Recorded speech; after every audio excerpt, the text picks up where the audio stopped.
You want me to put that on my tudger?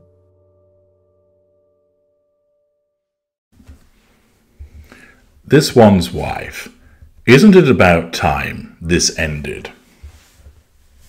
I know many of you are sick to the back teeth of this one's wife.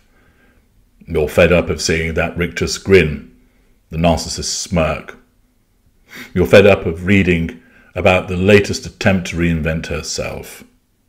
You're fed up of learning about the fact that, oh, the Tig is returning. Except it's not. Except it is. Except it's not. Will she or won't she on Instagram? You're fed up of reading about the boring things that she does. You become irritated by the attempts to keep herself relevant and in the news. What you want is to be put out of your misery, and you think, surely it is time all of this ended. Enough is enough. She wanted privacy. Seek your privacy. Stop doing your pap walks. Stop emerging from the dentist, going to the farmer's market, walking down the middle of the road on a supposed hike, being caught outside a hotel with some supposed fans, going out for lunch with people who are actually paid friends. Stop doing that.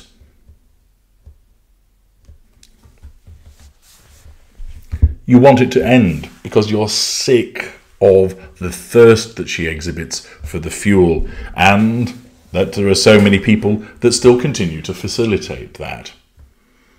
Indeed, let's take Phoebe Tatum. Who's Phoebe, you might wonder? Well, Phoebe had a decent job working as an accountant for one of the big four accountants in London. And just recently, on a still quite warm day in London town, she was walking along the road, minding her own business, thinking about where she might pick up a coffee from, when she noticed that there was a piece of paper blowing along in front of her, moved by the slight autumnal breeze. On further investigation, she saw that it was actually a bank note.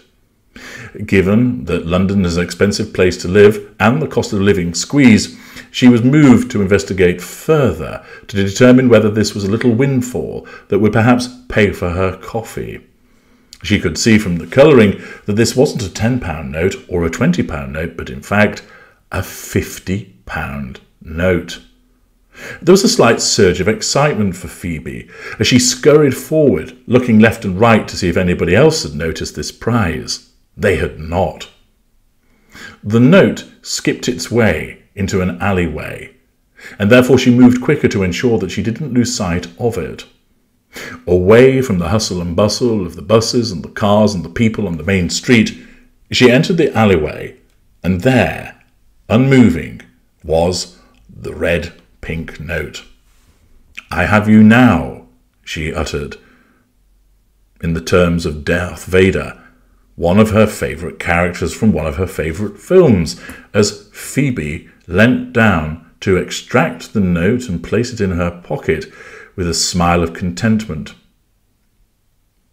But as she reached for the note, it suddenly jerked again, and it was then that she noticed that it appeared to be attached to some fishing line. Before she could do anything else, the world beneath her gave way. With a shriek, she fell.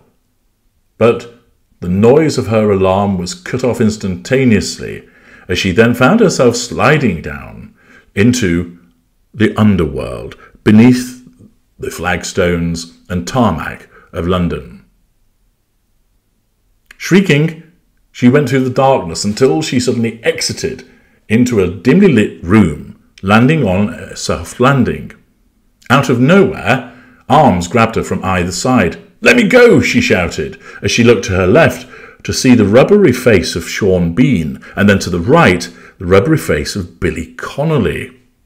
"Oh, hello!" said Billy Connelly. She was hauled to her feet, not unpleasantly so, and was dusted down by Mr. Bean, not the Rowan Atkinson creation. They steered her towards a seat in front of a desk. "Now," said Sean Bean, 750 words. As I often say in my adverts, See what you can do." She looked at him quizzically. "What do you mean?" "Well, we need you to write some words about this one's wife," urged Mr. Connelly. "This one's wife," said Phoebe. "Yes, you're writing for Hello now, and you won't get out until you've written the requisite words, so you better do so." "Aye, on keyboard," said Mr. Sean Bean, as he jabbed at it. Phoebe looked at them both, but the rubber-faced masks that they wore stared back at her implacably. "Yes, do that and you get a reward also. Something nice, something shiny. Better than a £50 note that you failed to catch." "Oh," said the Big Yin. All of a sudden they faded out of view as she swung around facing a computer screen. To the left was a note. It said 750 words about this one's wife. It doesn't matter how tenuous the connection is, just fucking write it. Phoebe, calming herself, flexed her fingers and began to write.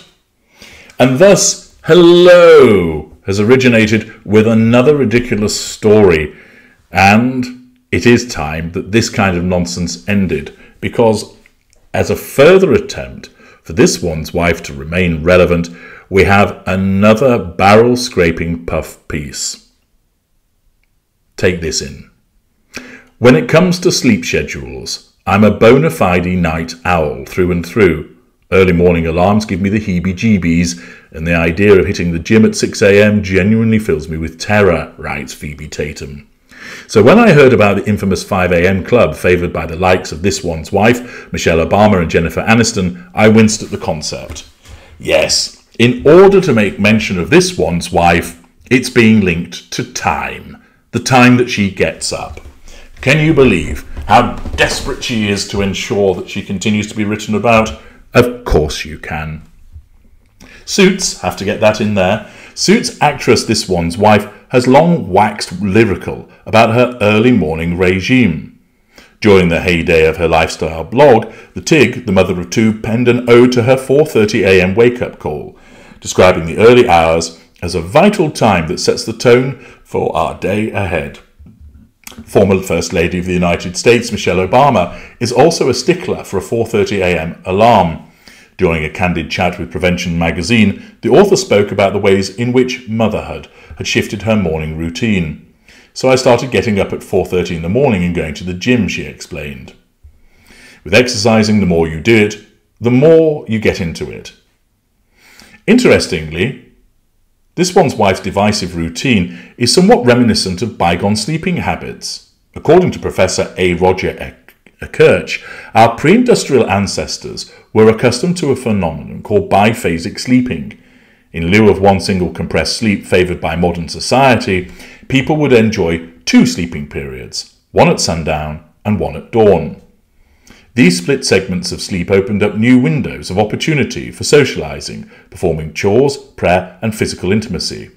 But why would anyone willingly want to abandon their duvet cocoon in the name of productivity? Aren't we already running the risk of subjecting ourselves to burnout? And is it actually any good for us? In an effort to answer my own burning questions, I tried waking up at 4:30 a.m. for a whole week.